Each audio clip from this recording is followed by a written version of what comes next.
Kedua, dilarang tidur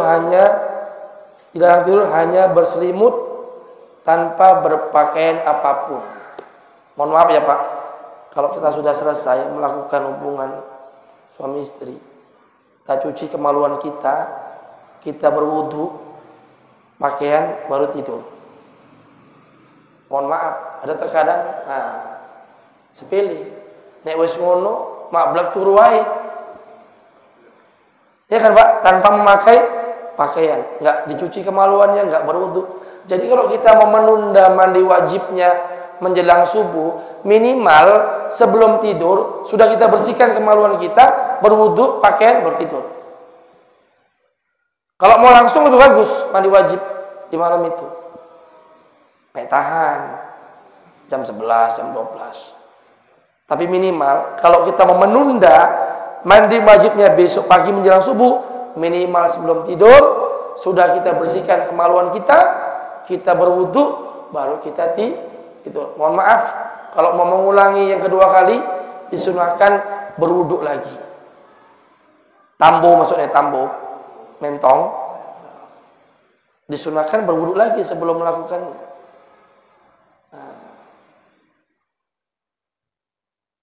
Jadi setan nggak bisa ikut campur tangan dalam perbuatan kita. Diawali dengan doa, diawali dengan berwudu. Saya pernah ceramah seperti ini di wirid perlu tambah Bapak. Saya sampaikan, Pak, kita kalau habis berhubungan dengan istri kita, minimal kalau ingin menunda mandi wajib menjelang subuh, minimal cuci kemaluannya, berwudu. Oh Ustaz, kami nggak ngono, nek was turu wae. Astagfirullahaladzim.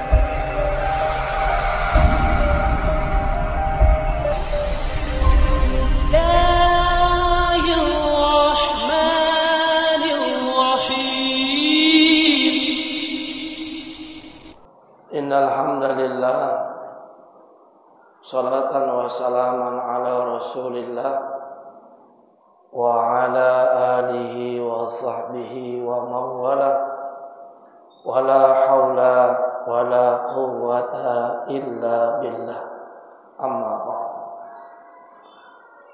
Qala Allah ta'ala fi kitabihil karim, a'udzu billahi minasy syaithanir rajim. Bismillahirrahmanirrahim. Wasta'inu bis-sabri was-salat wa innaha lakabiratun illa 'alal khashiyin.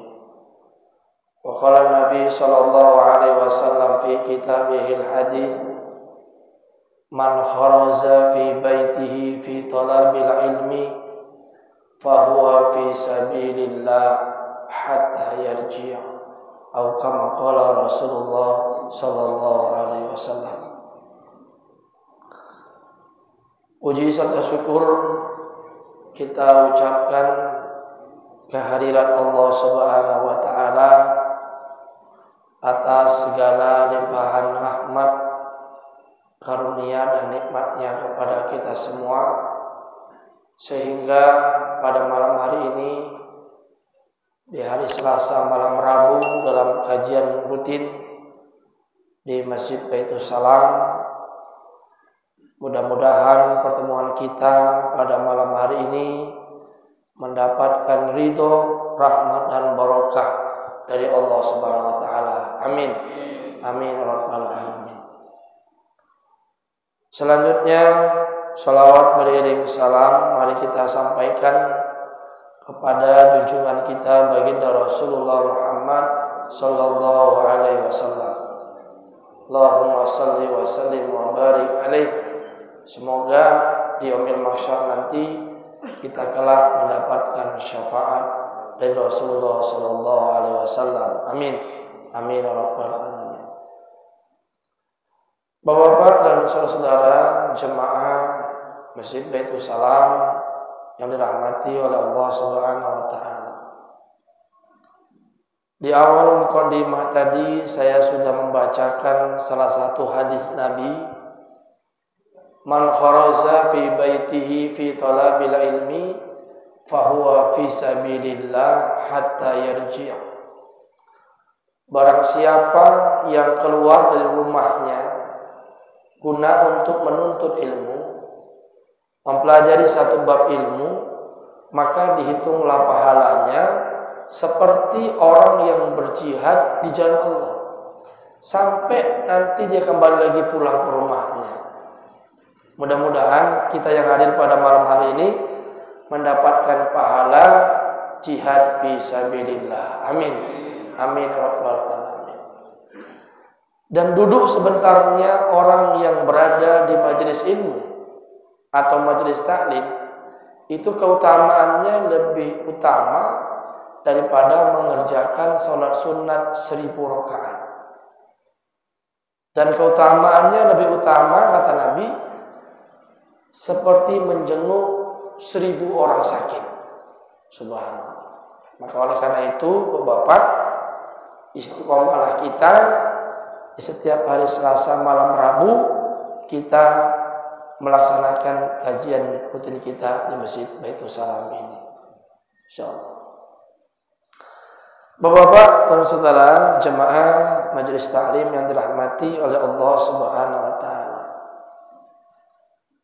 Di sini yang akan kita bahas dalam kajian kita pada malam hari ini adalah tentang bab tidur dan adab-adabnya.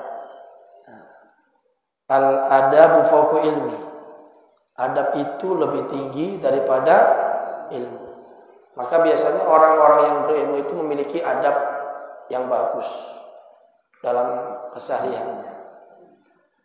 Apa adab tidur? Di sini kita bahas satu persatu. Yang pertama, sebelum tidur disunahkan berwuduk dulu, sebagaimana wuduk untuk sholat. Nabi katakan, inna ummati yud'auna yaumal qiyamah ghurran muhajjalin min atharil wudu. Sesungguhnya umatku akan dibangkitkan nanti dari kuburnya menuju kepada mahsyar ghurran muhajjalin min atharil wudu, dalam keadaan wajahnya itu berseri-seri, wajahnya itu bercahaya, bekas daripada wuduknya. Jadi kalau kita sebelum tidur membiasakan diri kita dengan berwudu, berarti kita memulai tidur kita dengan hal-hal yang baik, hal-hal yang bagus. Dan siapa-siapa yang memulai tidurnya sebelum berwudu, maka malaikat akan bersamanya sampai dengan nanti dia bangun dari tidurnya.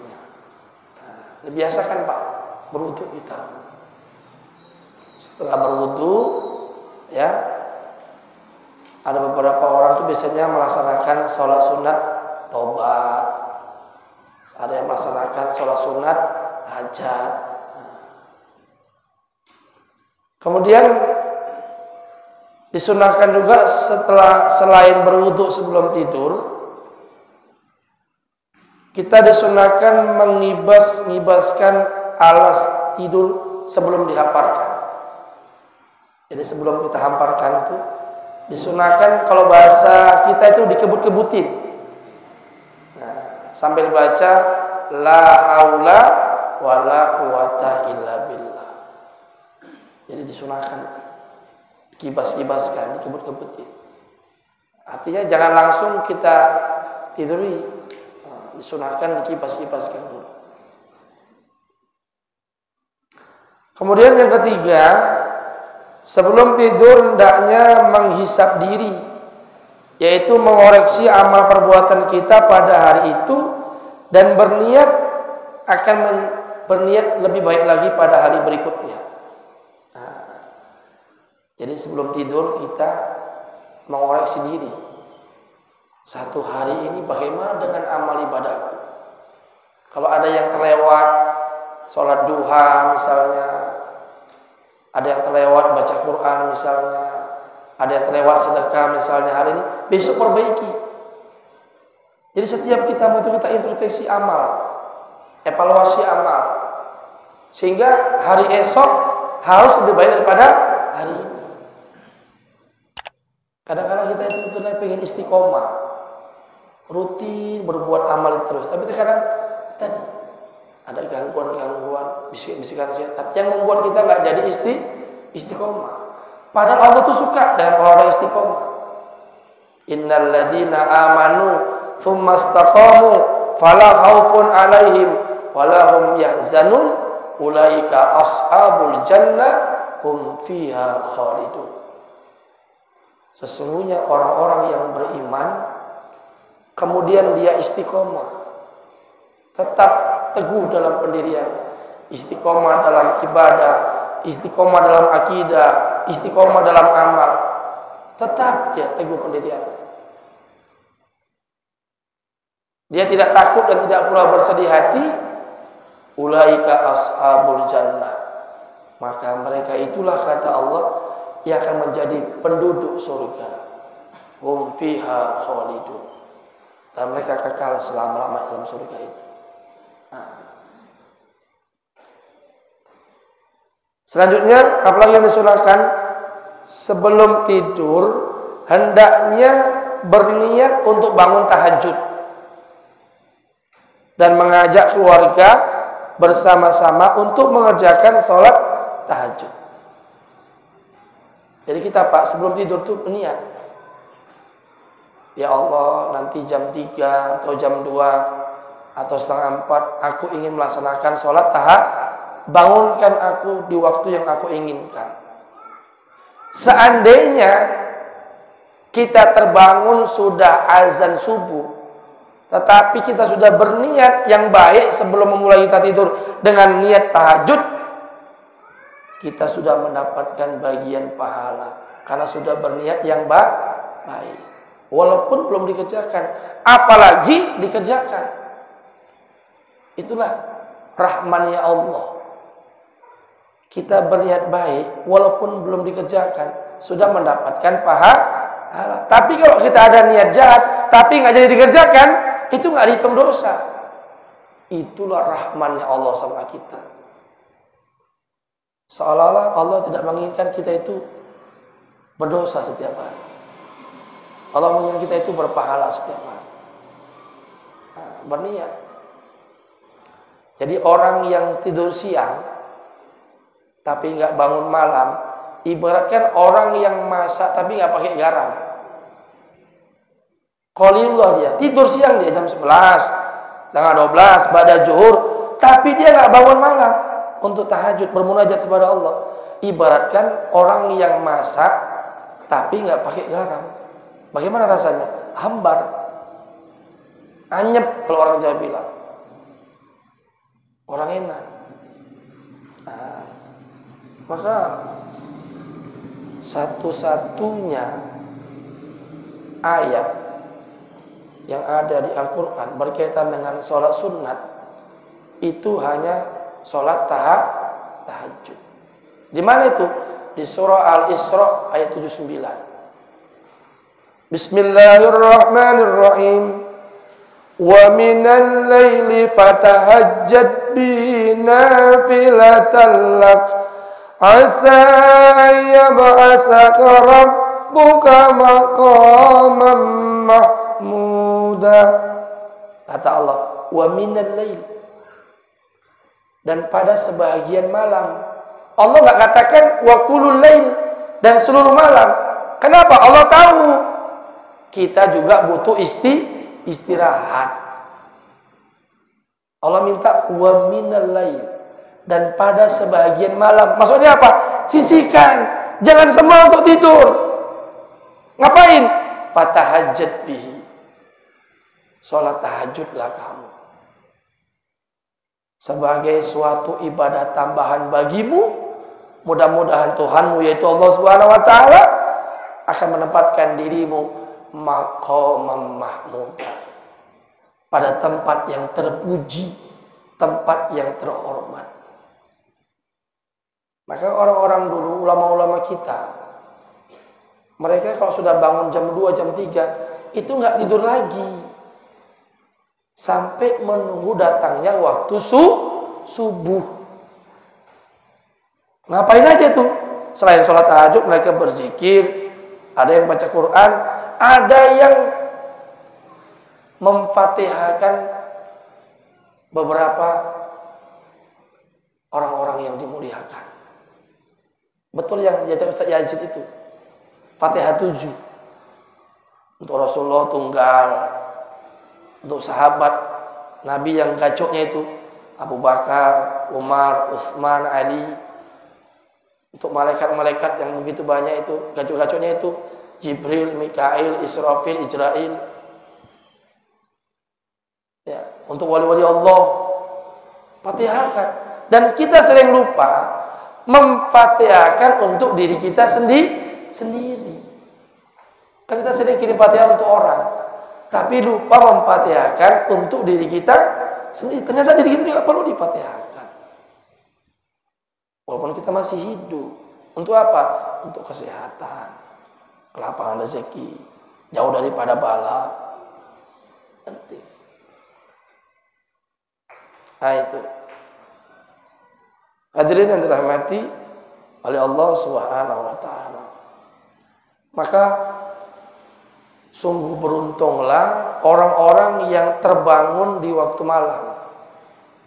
Itu sebenarnya Allah yang membangunkan kita, mohon maaf, dengan kita sesak buang air kecil jam 2, jam 3, atau terbangunnya anak kita atau meliriknya kita itu jam 2, jam 3. Itu tanda sayangnya Allah sama kita. Untuk apa? Supaya kita merengek-rengek, bermunajat kepadanya di sepertiga malam yang terakhir, di antara salah satu waktu makbulnya untuk berdoa, yaitu sepertiga malam yang terakhir. Cuma terkadang mohon maaf, kita kalau sudah bangun itu tarik selimut, turu meneh. Seolah-olah bukan Allah yang membangunkan kita, Allah yang membangunkan kita itu. Dengan kita sesak buang air kecil, dengan terbangunnya anak kita, Allah menginginkan kita untuk bermunajat kepadanya, berdoa kepadanya, merengek kepadanya. Orang yang berdoa itu ibaratkan orang yang mengetuk pintu. Kalau pintu itu bolak-balik diketuk, ada kemungkinan untuk dibuka. Itulah ibaratkan orang yang berdoa itu. Ibaratkan orang yang mengetuk pintu. Jadi kalau kita bolak-balik bermunajat, bolak-balik berdoa, insya Allah akan kabulkan apa yang kita mohonkan. Sesuai dengan apa yang menjadi hajat kita. Nah, itu. Apalagi ketika kita sholat di sujud yang terakhir, banyak-banyak kita bermunajat kepada Allah. Karena apa kata Nabi? Saat terdekatnya diri kita dengan Allah Subhanahu wa taala pada waktu sholat, wa huwa sajidun, yaitu pada waktu kamu sujud. Fa'aktiru du'a, kata Nabi, perbanyak doa ketika kamu sujud itu. Selain doa subhana rabbiyal a'la ya. Bolehkah pakai bahasa Indonesia? Boleh, tapi jangan dijaharkan. Sebutkan itu di dalam hati. Biasanya orang kalau berdoa di sujud yang terakhir itu doa apa? Minta kepada Allah, Allahumma inni as'aluka bihusnil khotimah. Minta nanti supaya diwafatkan dalam keadaan husnul khotimah. Minta diwafatkan dalam keadaan sudah bertaubat. Nanti sering berdoa itu. Wa rahmatan 'indal maut wa maghfiratan ba'dal maut. Kan gitu kan. Minta sama Allah. Sudah dirahmati sebelum mati, sudah bertaubat sebelum mati, sudah diampuni sebelum mati. Minta sama Allah. Wabil khusus di sujud yang terakhir. Terutama kalau sholat sendiri. Kalau sholat berjamaah jangan taruh lama. Jangan sampai nanti ada kode.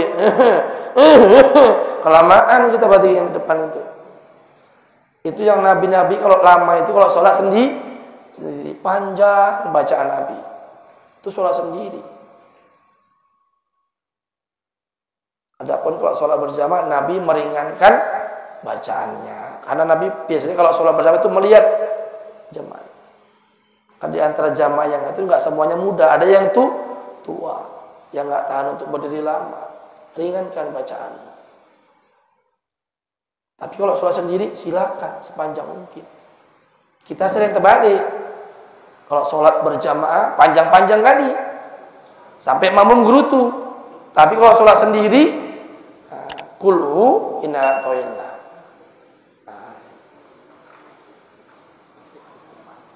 Bapak-bapak dan saudara yang dirahmati oleh Allah Subhanahu wa taala. Jadi Nabi itu 11 rakaat bukan hanya bulan Ramadan.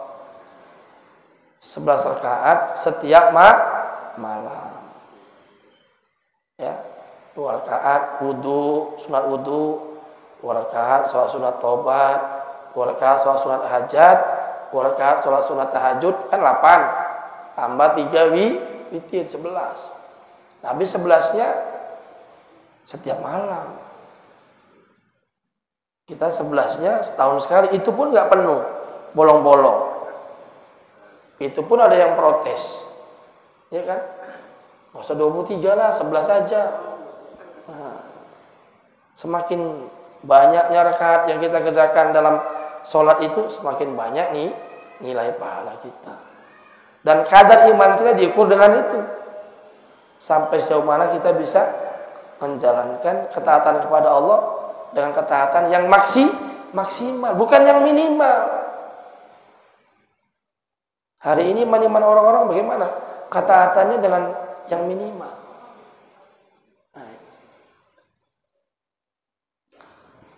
Bapak dan saudara yang dirahmati Allah Subhanahu wa taala. Kemudian adab tidur selanjutnya, disunahkan tidur dengan posisi tulang rusuk kanan berada di bawah, muka dan badan menghadap ke kiblat, dan telapak tangan diletakkan di bawah pipi. Rusuk tulang kanan berada di bawah. Jangan tengkurap, Pak. Tengkurap ini. Salah satu yang dilarang dalam tidur dalam posisi tengkurap. Dalam riwayat Abu Daud, inilah tidur yang dibenci oleh Allah. Tengkurap begini kayak kura-kura. Nah, jadi sunahnya miring ke kanan. Tulang rusuk ini di sebelah kanannya di bawah. Memulai tidur seperti itu. Ternyata posisi seperti itu, miring itu, ini membuat saluran pencernaan kita ini, ya, lambung kita ini menjadi sehat. Maka kalau kita sesuai dengan cara Nabi, dari tidur, dari makan, ikut cara Nabi, insya Allah ada keberkahan, ada kejayaan, ada kesehatan, ada kesuksesan. Mohon maaf, kenapa selama ini kita sering sakit-sakitan? Mungkin dari apa yang kita kerjakan tidak mengikuti daripada sunnah baginda Rasulullah Muhammad sallallahu alaihi wasallam. Kan masih banyak laki-laki yang kencing berdiri, tidak jongkok. Itu rata-rata laki-laki yang sering kencing berdiri, nanti di masa tuanya akan terkena penyakit yang namanya prostat. Susah buang air kecil. Karena kalau kita berdiri dia nggak tuntas itu. Keluarnya air itu dibandingkan dengan kita jongkok. Nah, maka jangan berdiri lagi.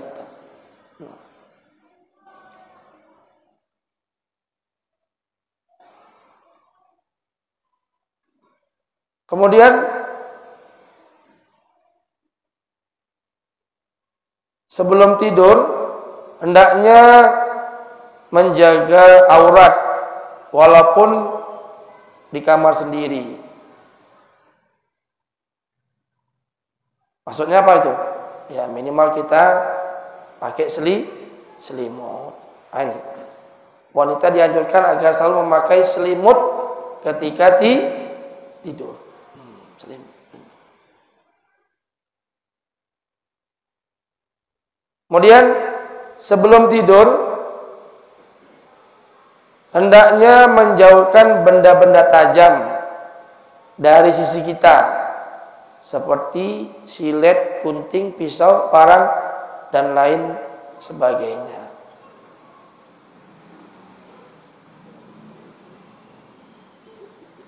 Kemudian larangan dalam tidur. Nah ini, kalau kita bawa minum, Pak, ke kamar ketika tidur, itu jangan dibiarkan terbuka, ditutup. Jangan dibiarkan terbuka. Kenapa? Karena sepanjang kita tidur nggak tahu kita apa yang masuk di gelas kita itu. Maka tutup. Dan begitu bangun tidur jangan langsung memegang gelas. Nah ini, setelah bangun dari tidur disunahkan mencuci tangan 3 kali, jangan menyentuh makanan minuman apapun sebelum cuci tangan. Kita udah entah kemana-mana tangannya, bangun tidur minum, cuci tangan dulu, baru minum. Ya, nah itu. Ya, jadi yang dilarang tidur itu tengkurap. Yang kedua, dilarang tidur hanya berselimut tanpa berpakaian apapun. Mohon maaf ya Pak, kalau kita sudah selesai melakukan hubungan suami istri, kita cuci kemaluan kita berwudu, pakaian, baru tidur. Mohon maaf, ada terkadang sepele. Nek wis ngono, mablak turu wae. Ya kan Pak, tanpa memakai pakaian, enggak dicuci kemaluannya, enggak berwudu. Jadi kalau kita mau menunda mandi wajibnya menjelang subuh, minimal sebelum tidur sudah kita bersihkan kemaluan kita, berwudu, pakaian, bertidur. Kalau mau langsung lebih bagus mandi wajib di malam itu. Tahan jam 11, jam 12.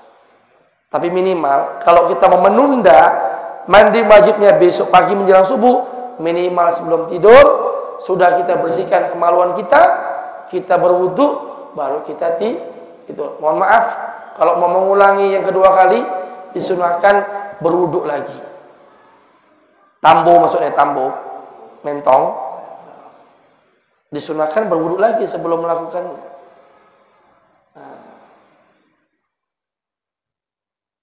Jadi setan nggak bisa ikut campur tangan dalam perbuatan kita. Diawali dengan doa, diawali dengan berwudu. Saya pernah ceramah seperti ini di wirid perlu tambah Bapak.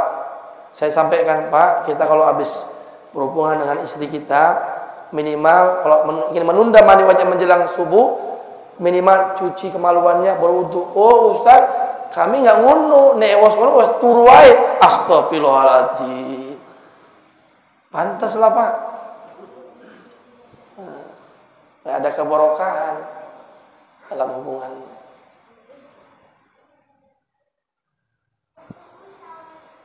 Dilarang menceritakan mimpi buruk kepada siapapun dan disunahkan menceritakan mimpi baik kepada orang yang dipercayai.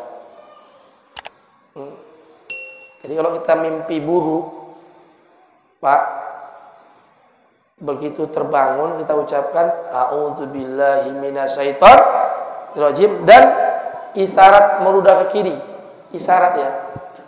3 kali. Isyarat, bukan meludah betulan. Di sebelah kita ada istri, tui. Meludahnya isyarat. Ucapkan a'udzubillahi minasyaitonirrajim. Kalau mimpinya baik, ucapkan alhamdulillah.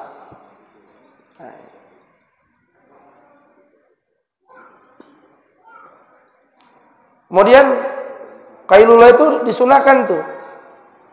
Sunnah tidur siang namanya qailullah untuk membantu bangun tahajud. Tidur siang itu lebih utama dilakukan sebelum waktu zuhur atau menjelang zuhur, kecuali pada hari Jumat. Hadis riwayat Imam Nawawi. Jadi maka pesantren Al-Munjiri itu santri-santri termasuk Ustaz Ja'far, khalilahnya itu tidurnya itu menjelang zuhur, kecuali hari Jumat. Nanti jam 12:10, kan sekarang 12:30. Nah, bangun tuh. Mandi, berwudu baru sholat zuhur. Kalau hari Jumat jangan, nanti takutnya kelewatan. Akhirnya nggak sholat Jumat. Nah, seperti yang saya katakan tadi, tidur siang tanpa bangun malam untuk tahajud seperti orang yang makan sahur tetapi tidak berpuasa, kata Imam Nawawi. Ada juga yang mengatakan seperti orang masak makan tapi tanpa garam. Kalau kata Imam Nawawi, tidur siang tanpa bangun malam untuk tahajud seperti orang yang makan sahur tapi gak puasa. Gimana itu, Pak? Kan gak sempurna. Hanya makan sahur doang. Siang nanti buka periuk. Puasa yang yuk. Bacaan sebelum tidur. Nah, ini. Nabi biasanya dalam hadis riwayat Bukhari, Muslim, Tirmizi dan Nasa'i, Nabi membaca surah Al-Ikhlas, Al-Falaq dan An-Nas. Kemudian ditiupkan ke telapak tangan. Setelah baca 3 surah tadi, Nabi tiupkan ke telapak tangan dan diusapkannya ke seluruh anggota badan.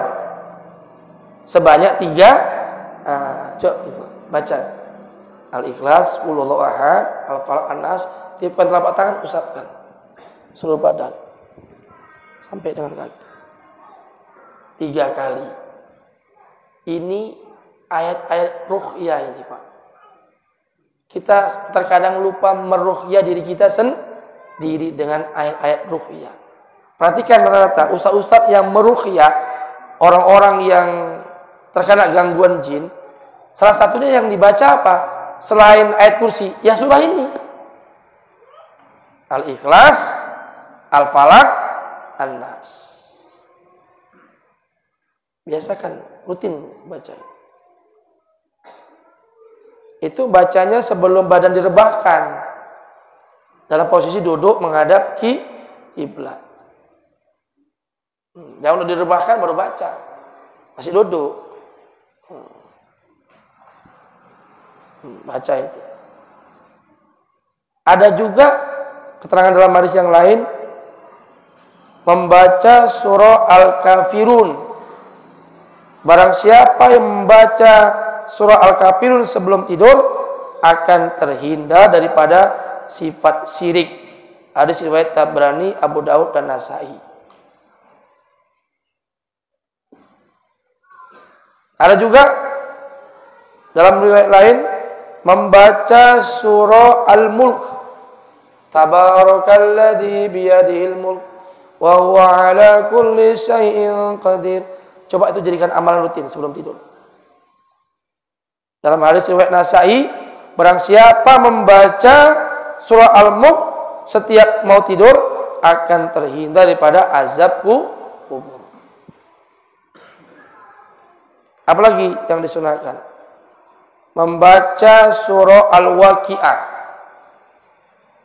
Dalam hadis riwayat Baihaqi, barang siapa membaca surah Al-Waqi'ah setiap malam akan terhindar daripada kelaparan selamanya. Ini surah Al-Waqi'ah ini surah kekayaan. Maka para ulama-ulama dulu sering mengamalkan ini. Setiap malam membaca surah Al-Waqi'ah. Idza waqa'atil waqi'ah, laisa li waqa'atiha kadhiba, dan seterusnya. Nah. Apalagi ada juga dalam riwayat yang lain yaitu membaca surah Yasin. Barang siapa membacanya, dosa-dosanya akan diampuni dan akan dijaga oleh para malaikat sehingga setan pun tidak akan mendekatinya. Hadis riwayat Ibnu Hibban. Nah, masing-masing orang punya amalan. Ada yang menjelang tidur baca Yasin, ada yang menjelang tidur baca Al-Waqi'ah, ada yang baca Al-Kafirun, ada yang baca Al-Mulk, ada yang baca 3 surah tadi. Minimal, Pak. Jangan tinggal 3 surah yang pendek itu. Al-Ikhlas, Al-Falaq dan An-Nas. Kalaupun kita nggak sempat membaca surah-surah yang lain tadi itu. Tuh, jangan tinggalkan. Kemudian yang terakhir, dianjurkan untuk beristighfar sebanyak-banyaknya sebelum tidur minimal 3 kali.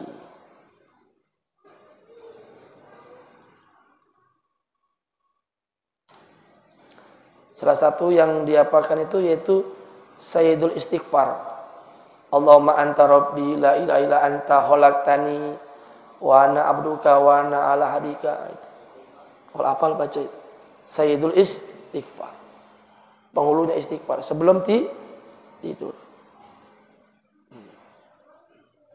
Sambil melelapkan mata sebelum tidur. Juga disunahkan membaca tasbih Fatimah. Subhanallah 33, alhamdulillah 33, Allahu Akbar 33. Barang siapa yang membacanya sebelum tidur akan bangun dalam keadaan segar, bugar, semangat. Setelah itu baru baca Bismika Allahumma ahya wa bismika amut. Tidur. Insyaallah ya, itu beberapa adab yang disunahkan sebelum tidur. Mudah-mudahan kita dapat mengamalkannya setiap malam sebelum tidur, sehingga kita dikategorikan sebagai orang-orang yang mengikuti sunnah Nabi Muhammad sallallahu alaihi wasallam. Man ahya sunnati faqad ahabbani wa man ahabbani kana ma'iya fil jannah. Barang siapa yang menghidupkan sunnahku berarti dia cinta kepadaku, dan barang siapa yang cinta kepadaku kelak dia akan bersama-sama denganku di dalam surganya Allah Subhanahu wa taala. Amin. Mudah-mudahan kita yang dapat mengamalkan sunnah Nabi ini nanti di akhirat bisa bersama-sama dengan Rasulullah dalam surganya. Amin. Amin rabbal alamin. Demikian yang dapat disampaikan, mudah-mudahan bermanfaat. Usikum wa nafsi bitaqallah. Assalamualaikum warahmatullahi wabarakatuh.